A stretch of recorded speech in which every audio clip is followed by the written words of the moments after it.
நான் எப்பயுமே யோசிப்பேன், ஏன் வந்து கலைஞர் கருணாநிதி அவர்கள் எல்லாத்துக்கும் அண்ணா அண்ணா அண்ணா அண்ணான்னு ஏன் கொண்டாடுற? ஏன் அண்ணா மேம்பாலம் வைக்கணும்? ஏன் அண்ணா நூற்றாண்டு நூலகம் வைக்கணும்?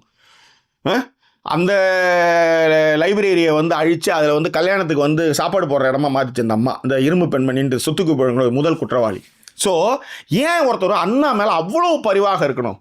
ஏன்னா என்றைக்குமே ஒரு ஆண் வந்து யார் மேலே வந்து காதலாக இருப்பான் தெரியுமா?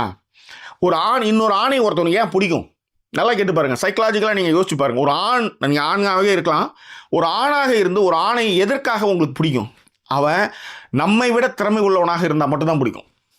இதுதான் சைக்கலாஜிக்கலான பேஸ். யோசிச்சு பாருங்கள்.